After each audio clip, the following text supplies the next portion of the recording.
सभी मित्रों का हिंदी साई समागम चैनल पर हार्दिक स्वागत और अभिनंदन है। मित्रों, आज हम शिक्षण अभिरुचि टीचिंग एबिट्यूड से संबंधित महत्वपूर्ण प्रैक्टिस सेट देखेंगे 16।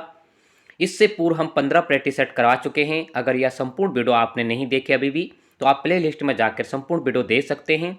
साथ ही LT Hindi lecturer net GRF set select या आप KVS नवोदय EMRS एकलव्य विद्यालय की तैयारी कर रहे हैं तो आप हिंदी से संबंधित प्रैक्टिस सेट और वीडियो देख सकते हैं और प्ले लिस्ट में संपूर्ण वीडियो आपको उपलब्ध हो जाएगी। साथ ही उत्तराखंड महत्वपूर्ण 13 से 14 क्लासें हमने NCERT के चलाई है और 14 से 15 हमने प्रैक्टिस सेट हिंदी से करवाए हैं। तो आप यह संपूर्ण वीडियो भी आप प्ले लिस्ट में जाकर देख सकते हैं। तो देखते हैं आज टीचिंग एबिट्यूड जो शिक्षण अभिरुचि से संबंधित महत्वपूर्ण क्वेश्चन होंगे। तो संपूर्ण वीडियो देखना। इस संपूर्ण वीडियो देखने के उपरांत आपका ज्ञान का संचार, आपका सृजनात्मक ज्ञान निश्चित तौर पर बढ़ेगा, जिससे कि आने वाले एग्जाम में आपको 100% फायदा होगा और आपका सतत आकलन चलता रहेगा। तो देखते हैं आज का पहला क्वेश्चन। अभिनेता, नर्तक तथा खिलाड़ी के निर्माण का कौशल कहलाता है? ए शारीरिक क्रियाकलाप, बी दृश्य स्थानिक और सी अंतर्वैयक्तिक और डी अंतर्वैयक्तिक। तो यह जो सिद्धांत है किससे संबंधित है? यह बुद्धि से संबंधित सिद्धांत के अंतर्गत आता है और यह जो बुद्धि बहुबुद्धि या बहुप्रतिभा बुद्धि भी कहा जाता है, यह सिद्धांत दिया था गार्डनर ने। तो उन्होंने जो 9 बुद्धियों का सिद्धांत दिया था उसमें से आपने यह छांटना है, यह देखना है, उचित आंसर देखना है कि अभिनेता, नर्तक, खिलाड़ी का निर्माण जो होता है तो वह बुद्धि किसके अंतर्गत आएगी। तो आपने अपना मूल्यांकन कर दिया होगा। शारीरिक क्रियाकलाप, दृश्य स्थानिक, अंतर्वैयक्तिक, अंतर्वैयक्तिक। तो इसका सही आंसर क्या होगा? शारीरिक क्रियाकलाप होगा। ठीक है, यानी ए होगा। अब देख लेते हैं कि इन्होंने 9 जो बुद्धि दिए थे, किन किन बुद्धियों को इन्होंने माना था। इनकी किताब के बारे में मैं चर्चा कर चुका हूं कि इनकी जो मूल किताब थी, मूल बुद्धि थी, उसमें इन्होंने 8 बुद्धियों को माना। फिर उन्होंने इसमें 9वीं बुद्धि को जोड़ा। अब वर्तमान में 9 बुद्धि है, इसमें 9 बुद्धियों का सिद्धांत उन्होंने दिया था। ठीक है, देखते हैं पहले भाषिक और मौलिक। ठीक है, तार्किक और गणित, जिसको गणितीय भी कहा जाता है। शारीरिक क्रियाकलाप, अब शारीरिक क्रियाकलाप के अभिनेता यानी जो आपने फिल्मों में, नाटक में या कथाओं में देखा होगा, नर्तक आपने, और जैसे खिलाड़ी, ये शारीरिक क्रियाकलाप के अंतर्गत आएंगे। संगीत बुद्धि, दृश्य स्थानिक, जैसे पायलट हो गया, कलाकार हो गया, वास्तुकार हो गया। अंतर्वैयक्तिक स्वाभाविक बुद्धि और अस्तित्ववादी में बुद्धि में कौन सा आएगा? जैसे दार्शनिक और चिंतन आएगा। स्वाभाविक बुद्धि में कौन सा आएगा? जैसे जीव विज्ञान से संबंधित, किसान, माली, ये स्वाभाविक बुद्धि के अंतर्गत आएंगे। तो इसका सही आंसर क्या होगा? इसका सही आंसर होगा ए। तो इन बुद्धियों को आप भी देखना होगा, जिससे कि यहाँ से क्वेश्चन एक बनता ही बनता है। कभी तो डायरेक्ट क्वेश्चन बन जाता है कि बहुबुद्धि या याद रख लेने की बहुबुद्धि या बहुप्रतिभा बुद्धि एक ही है। ठीक है, मैंने पूर्व में भी कई बार चर्चा कर चुका हूँ कि आप जो प्रसिद्धि है, कोई क्वेश्चन आ जाता है तो उसकी प्रसिद्धि बढ़ जाती है, लेकिन आप उनके गौण तथ्य को भी जरूर देखें, उनके अन्य नाम को भी जरूर देखें, जैसे कि चलन चल रहा है पूर्व के परीक्षाओं में, जैसे आपने भी देखा होगा। आगे देखते हैं हम क्वेश्चन नंबर 2 देखते हैं। जिन बालकों का IQ 110 से 119 के मध्य होता है उनकी बुद्धि होती है। कैसी बुद्धि होती है? ए प्रतिभाशाली, बी उत्कृष्ट बुद्धि, सी औसत बुद्धि और डी अल्प बुद्धि। तो इसका सही आंसर क्या होगा? तो इसका सही आंसर आपने अपना आकलन कर दिया होगा। इसका जो सही आंसर होगा, इसका होगा बी, यानी उत्कृष्ट बुद्धि होगा। ठीक है, अब देख लेते हैं कि यह बुद्धि किसके अंतर्गत है। आपको ध्यान रखना है कि प्रतिभाशाली बुद्धि 140 बताई टर्मन ने। नोट कर लेना, जैसे बी ने 130 मानते हैं तो आप एक ही फैक्ट पर नज़र नहीं दौड़ाएंगे। कई बार आ जाते हैं कि प्रतिभाशाली बुद्धि, तो आप कन्फ्यूजन हो जाते हैं कि 130 है या 140 है। अगर टर्मन ने बताया तो 140 होगा, अन्य 130 कहीं बताते हैं, कहीं पर 120 भी प्रतिभा बताते हैं। महत्वपूर्ण तथ्य यह है कि जो IQ संप्रत्यय दिया था वह किसने दिया था? टर्मन ने दिया था। अब उसके बाद टर्मन ने जैसे मानसिक बुद्धि तो किसका सिद्धांत किसका था? बीने का था। तो मानसिक आयु का जो सिद्धांत दिया था वो बीने ने दिया था। इसी पर उन्होंने थोड़ा शोध या निर्मित किया और उन्होंने जो एक 1916 में एक स्टैनफोर्ड बीने बुद्धि लब्धि का वर्गीकरण किया, उसमें उन्होंने 7 बुद्धियों को 7 वर्गों में बांटा था। ठीक है, किसने बांटा था? टर्मन ने बांटा था। उसके बाद फिर उन्होंने रिसर्च किया, शोध किया और टर्मन ने मेरिल के साथ किया था। तब उन्होंने 9 प्रकार का 9 वर्गों में यह वर्गीकरण किया था आईक्यू का, बुद्धि लब्धि का। तो उसमें सब पहले 40 आता है प्रतिभाशाली, फिर 20 से 139 आता है उत्कृष्ट बुद्धि, जिसको प्रखर बुद्धि भी कहा जाता है। 110 से 119 जो है उत्कृष्ट बुद्धि में आता है। इसी उत्कृष्ट बुद्धि को तीव्र बुद्धि भी कहा जाता है। मैंने कई बार आपको कहा, हमें कन्फ्यूजन एग्जाम में वहाँ पर होता है कि जो एक रटाया हुआ एक समान तौर पर जो क्वेश्चन को हम देखते हैं जर्नली या सामान्य, उसको तो हम कर लेते हैं, लेकिन वही क्वेश्चन दूसरे घुमा फिरा कर आ जाए तो वहाँ पर हमारे लिए टेढ़ी खीर हो जाता है और अब मुश्किल हो जाता है कि हमारा आकलन किस प्रकार से होगा। तो इसलिए उसके अतिरिक्त नाम पर भी आप एक नज़र जरूर दौड़ाएंगे। 90 से 109 सामान्य बुद्धि। सबसे ज़्यादा अगर बालक पाए जाते हैं तो सामान्य बुद्धि के बालक होते 50%। 100% में से 50% बालक जो है ना कम बुद्धि वाले होते ना ज़्यादा बुद्धि वाले होते, उनकी बुद्धि क्या होती है? सामान्य होती है 90 से और 109 के बाद। तो आपने ये देखना 80 से 89 मंद बुद्धि, 70 से 79 सीमावर्ती या मंद अल्प बुद्धि, 50 से 69 मूर्खहीन बुद्धि, 25 से 49 मूढ़ बुद्धि और 25 से कम वाला जड़ बुद्धि। ठीक है, तो इन पॉइंटों को भी आप नोट करेंगे। बस इतने टाइम लगेगा, लेकिन आप समय आपका चिंतन बेहतर रूप से होता रहेगा। आगे तीसरा नंबर का प्रश्न देखते हैं। सूची आ का मिलान सूची ब से कीजिए। ठीक है, सूची आ का मिलान सूची ब से करना आपने। शारीरिक विकास, नैतिक कहानियाँ, मानसिक विकास, खेल एवं व्यायाम, नैतिक विकास, भाषा और गणित, सामाजिक विकास, समूह कार्य। तो इसका आंसर क्या होगा? तो आपने अपना मूल्यांकन कर दिया होगा, इसका सही आंसर क्या होगा? तो एक बार हम देख लेते हैं। जो शारीरिक विकास होगा वो खेल और व्यायाम होगा, यानी एक का क्या होगा? एक का 2 होगा, यानी 2 पहले आएगा। उसके बाद मानसिक विकास, तो मानसिक विकास कैसे बनेगा हमारा? ठीक है, मानसिक विकास कैसे बनेगा? भाषा और गणित से बनेगा। नैतिक विकास कहाँ होगा? जहाँ नैतिक कहानियों से संबंधित होगा। और सामाजिक विकास सामूहिक कार्य से होगा। ठीक है, अगर कहीं भी इस प्रकार के मिलान या क्रम से आते हैं तो जो आपको सबसे बेहतर लगता है कि इसमें कोई त्रुटि नहीं होगी, उसको सबसे पहले आप कोई अति आवश्यक नहीं है कि शारीरिक विकास और खेल से संबंधित आपको आता है, तो आपको अगर डी वाला भी आता है कि सामाजिक है या समूह है, तो आप पहले उस क्वेश्चन को उस बिंदु पर पहुंचने की आपको आवश्यकता है। बशर्ते बाद के जो ऑप्शन होंगे आप उस पर विचार कर सकते हैं। तो इसके मतलब इसका क्या होगा? ए का बी होगा, बी का सी होगा और सी का ए होगा और डी का डी होगा। इसका आंसर ए होगा। तो इस प्रकार के रचनात्मक सृजनात्मक क्वेश्चन भी आपके बनेंगे। आगे हम तीसरा नंबर का प्रश्न देते हैं। संज्ञानात्मक कौशल क्या है? क्या है संज्ञानात्मक कौशल? ए दूसरों की सहायता करने की इच्छा, बी संवेगों को नियंत्रित करने का कौशल, सी आलोचनात्मक चिंतन में सहायक और डी सुनने की क्षमता एवं तदा अनुभूति। तो इसका सही आंसर क्या होगा चौथे का? तो चौथे का सही आंसर क्या होगा? सी होगा, यानी आलोचनात्मक में सहायक होगा। ठीक है, तो चौथे का क्या होगा? डी आंसर होगा। आगे हम पांचवा नंबर का महत्वपूर्ण क्वेश्चन देखते हैं, परिभाषा से संबंधित है। मानव व्यवहार संज्ञानात्मक, व्यवहारात्मक तथा पर्यावरणीय निर्धारकों के बीच सतत अंतःक्रिया का प्रतिफल होता है। यह किस मनोवैज्ञानिक का विचार है? किसका होगा? ए बंडूरा, बी स्किनर, सी जीन पियाजे और डी ब्रूनर। तो आपने अपना आकलन कर दिया होगा कि यह किसने दिया है? काफी महत्वपूर्ण सिद्धांत है। यह किसने दिया था? यह दिया था सिद्धांत बंडूरा ने। आगे छठा नंबर का प्रश्न हम देखते हैं।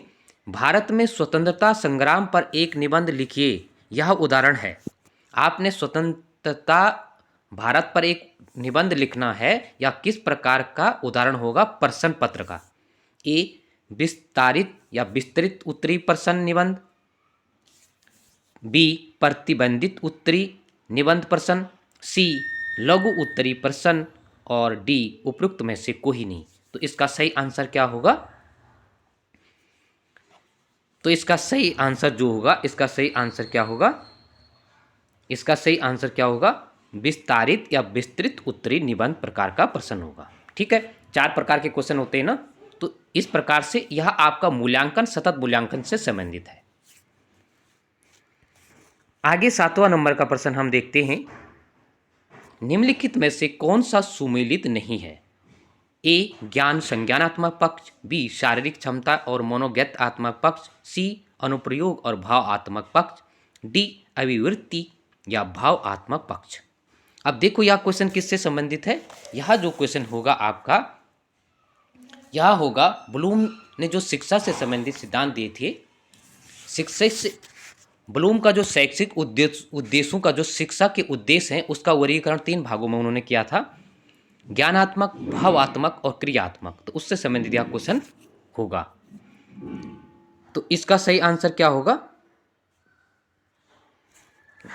ज्ञान भाव संज्ञानात्मक, बी शारीरिक क्षमताएं मनोगत्यात्मक पक्ष और सी अनुप्रयोग भावात्मक पक्ष, डी अभिवृद्धि भावात्मक पक्ष। तो इसमें से कौन सा सुमेलित नहीं है? तो आपने अपना आकलन कर दिया होगा। इसका सही आंसर क्या होगा 7 का? तो 7 का सही आंसर होगा सी यानी अनुप्रयोग भावात्मक पक्ष। अनुप्रयोग भावात्मक पक्ष नहीं होगा, बल्कि क्या होगा? अनुप्रयोग ज्ञानात्मक पक्ष में होगा।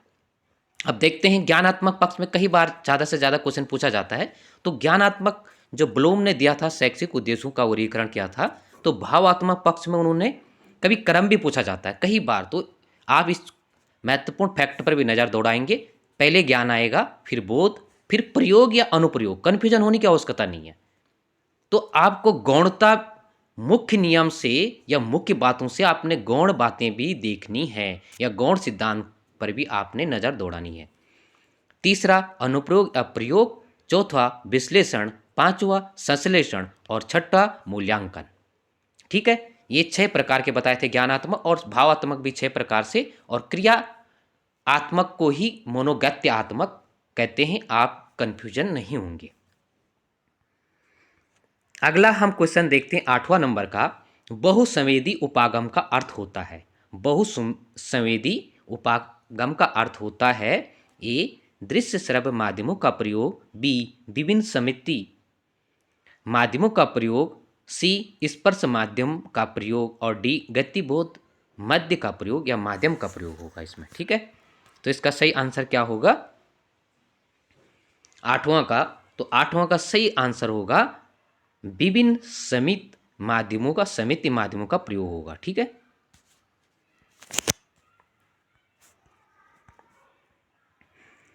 नौ नंबर का प्रश्न हम देखते हैं, मैस्लो के सिद्धांत के अनुसार आवश्यकताओं का क्रम है। उनने 5 प्रकार की, मैस्लो ने कितने प्रकार का बताया था? तो मैस्लो ने जो बताया था उसमें 5 प्रकार का बताया था ना।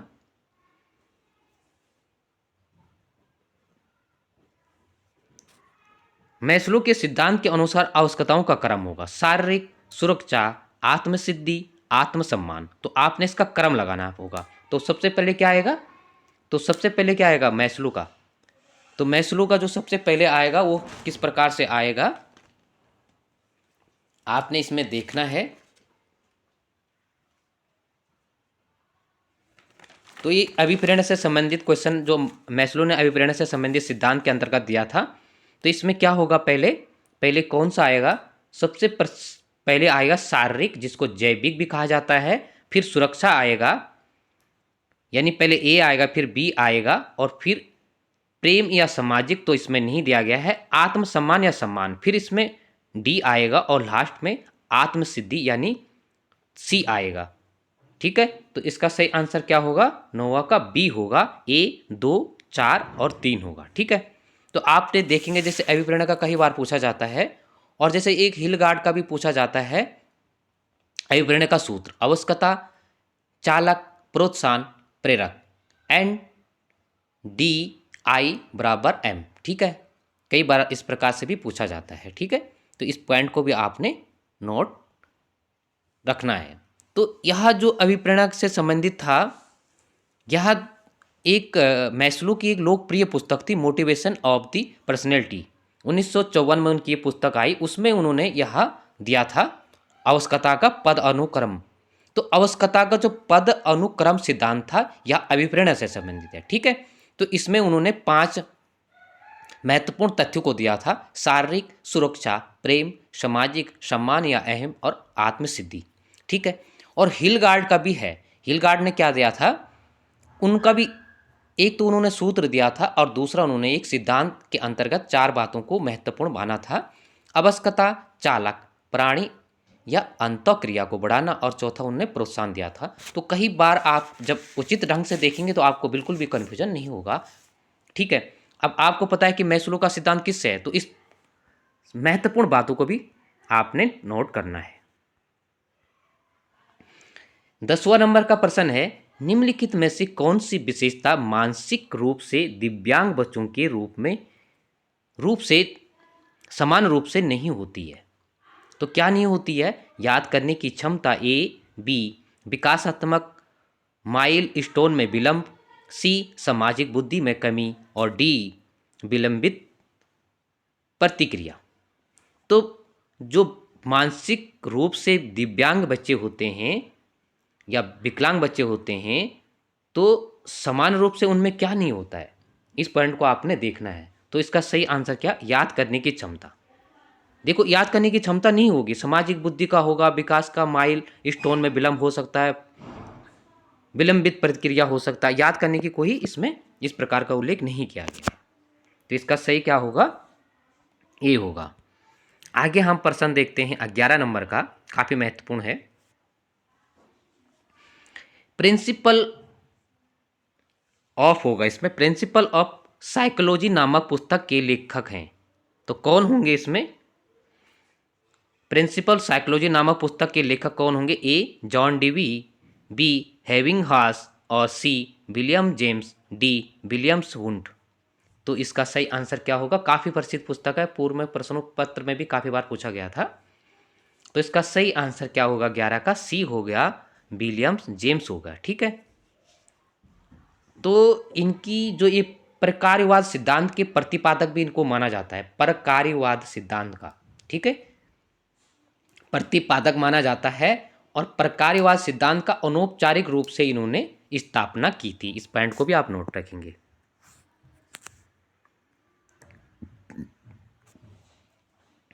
12 नंबर का प्रश्न है, निम्न में से वस्तुनिष्ठ उपकरण प्रकारवाद की देन नहीं है। ठीक है, निम्न में से वस्तुनिष्ठ उपकरण प्रकार की देन नहीं है। कौन सा नहीं होगा? ए मानसिक परीक्षण, बी अनुसूची, सी प्रश्नावली, और डी शारीरिक परीक्षण। तो 12 नंबर का काफी महत्वपूर्ण है। तो इसका सही आंसर क्या होगा? इसका सही आंसर होगा प्रकार्यवाद के जो उपकरण में नहीं आएगा, शारीरिक परीक्षण नहीं आएगा। मानसिक परीक्षण, अनुसूची और प्रश्नावली संबंधित किससे? प्रकार्यवाद से। प्रकार्यवाद से ही पहले का भी क्वेश्चन था। और प्रकार्यवाद से सिद्धांत के अंतर्गत कौन कौन से वैज्ञानिक थे? एक तो हमने अभी भी पूर्व में चर्चा की थी, विलियम जेम्स हो गया। फिर एक जॉन डीवी का सिद्धांत भी प्रकार्यवाद से संबंधित है, वुडवर्थ हो गया, और थॉर्नडाइक हो गया, कैटिल हो गया। कैटिल, वुडवर्थ, थॉर्नडाइक और जॉन डीवी। जॉन डीवी को आप नहीं भूलेंगे। ठीक है, जॉन डीवी।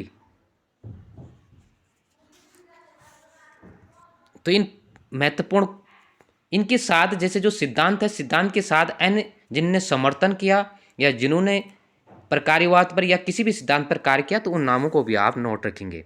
जैसे अभी प्रकार्यवाद से संबंधित था तो जॉन डीवी, वुडवर्थ, थॉर्नडाइक और कैटिल ने भी इस पर कार्य किया था।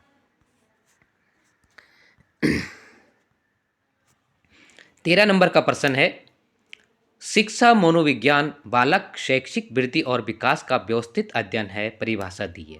शिक्षा मनोविज्ञान बालक शैक्षिक वृद्धि और विकास का व्यवस्थित अध्ययन है, परिभाषा दी है। तो किसने दी है?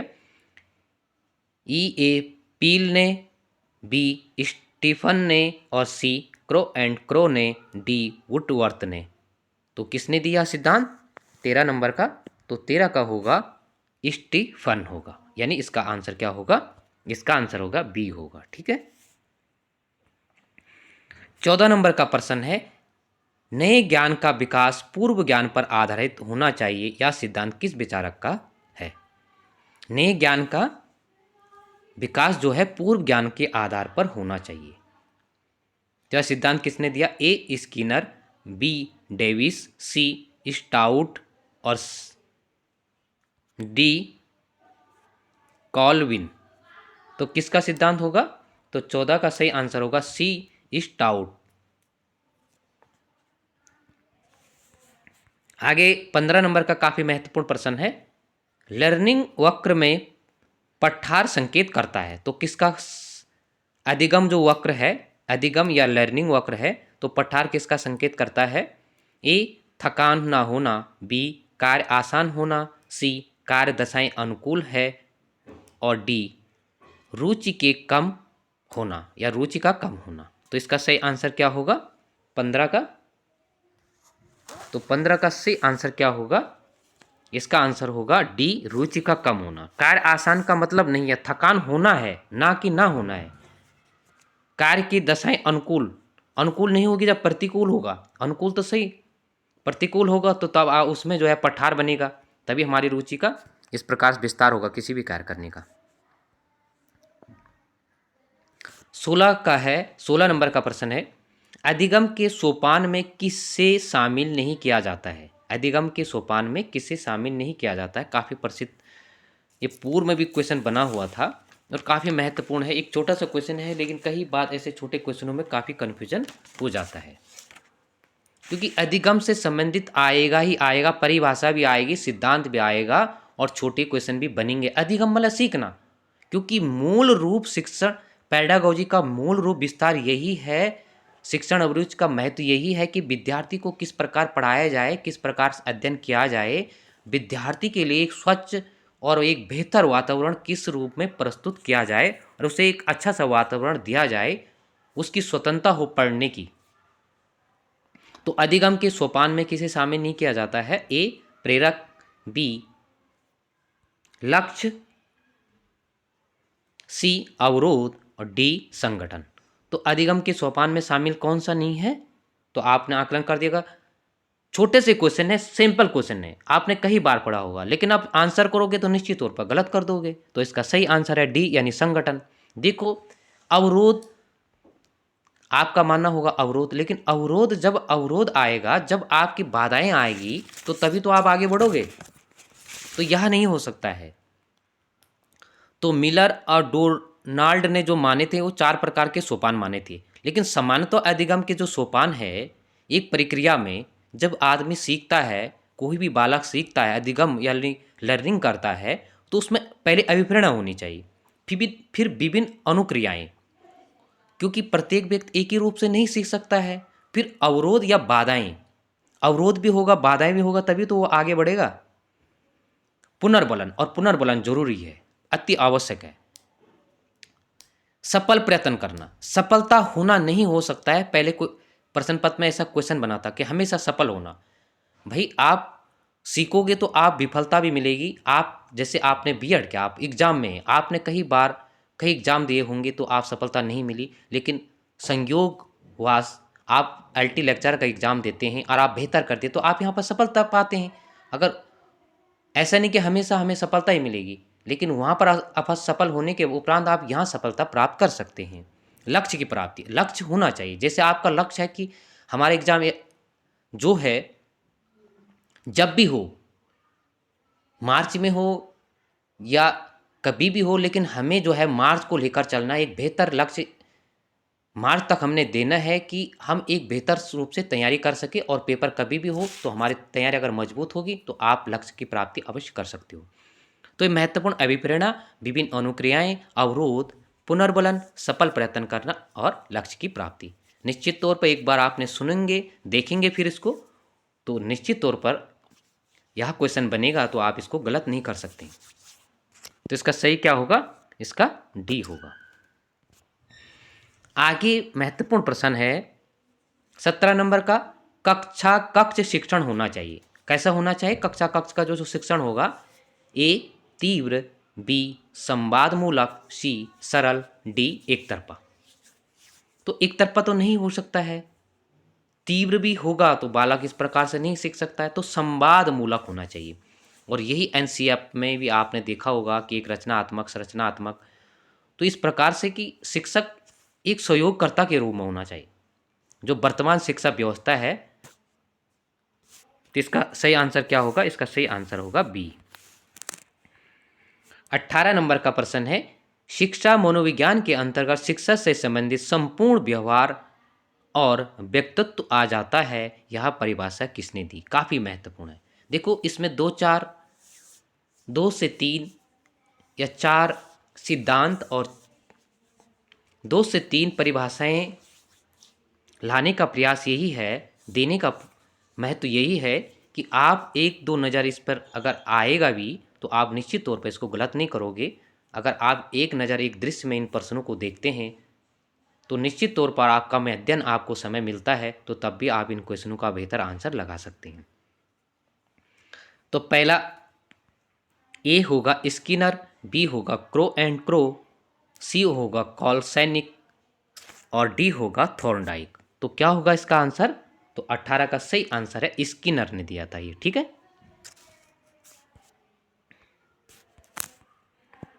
19 नंबर का काफी महत्वपूर्ण प्रश्न है, मूल्यांकन का श्रेय किस मनोवैज्ञानिक को दिया जाता है? ए किलपैट्रिक, बी राइस, सी गुडवर और डी हर्बर्ट। तो इसका सही आंसर क्या होगा? तो जो मूल्यांकन का श्रेय या सिद्धांत के रूप में जिसे हम मानते हैं वह किसने दिया था 19 नंबर का? तो इसका सही आंसर क्या होगा? राइस। भूलेंगे नहीं, मूल्यांकन से संबंधित डायरेक्ट कभी क्वेश्चन बन सकता है। 20वां नंबर का प्रश्न है, समस्या समाधान विधि का संबंध किस मनोवैज्ञानिक से है? तो समस्या समाधान जो सिद्धांत दिया था वह किस मनोवैज्ञानिक ने दिया था? ए अरस्तु, बी सुकरात, सी आर्म स्ट्रॉन्ग और डी पेस्टोलॉजी। तो इसका सही आंसर क्या होगा 20 का? तो 20 का सही आंसर क्या होगा? सुकरात होगा।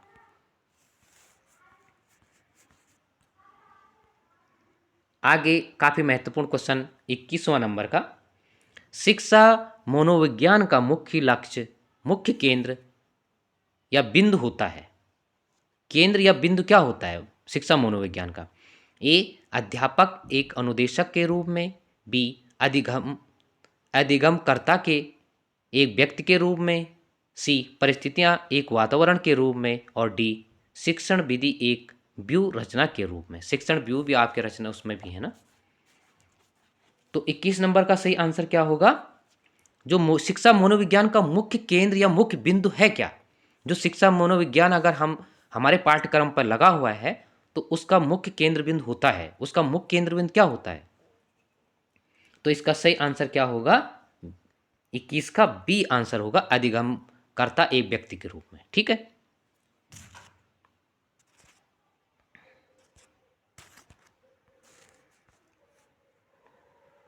बाईस नंबर का प्रश्न है, एक बालक पाढ़ा सीखकर उसका उपयोग गुणा और भाग में करता है, अधिगम स्थानांतरण के किस प्रकार का यह उदाहरण है? एक बालक अगर पाढ़ा सीखकर उसका उपयोग गुणा भाग में करता है तो यह किस प्रकार का अधिगम होगा?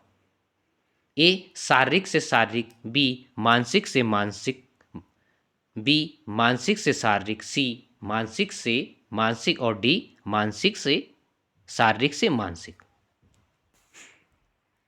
तो काफी महत्वपूर्ण प्रश्न है। तो 22 नंबर का प्रश्न क्या होगा? 22 का सही आंसर होगा मानसिक से मानसिक, बुद्धि से बुद्धि का होगा। ठीक है। मानसिक अगर पाढ़ा सीख रहा है और उसका प्रयोग जो है गुणा और भाग में वह उपयोग करता है तो इसका सही आंसर क्या होगा? सी होगा। अधिगम के बारे में आपने देखा, अधिगम काफ़ी महत्वपूर्ण है। पिछले बार भी यहाँ से एक दो क्वेश्चन बने थे तो इसके बारे में भी आपको होना चाहिए।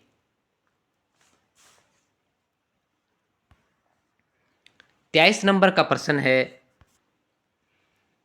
भारहीन अधिगम निम्नलिखित में से किस समिति की रिपोर्ट का नाम है? क्या इसका काफ़ी महत्वपूर्ण है? ए राममूर्ति समिति, बी सच्चर समिति और सी यशपाल समिति और डी हॉर्टन समिति। तो इसका सही आंसर क्या होगा? क्या इसका सही आंसर होगा सी यशपाल समिति। ठीक है,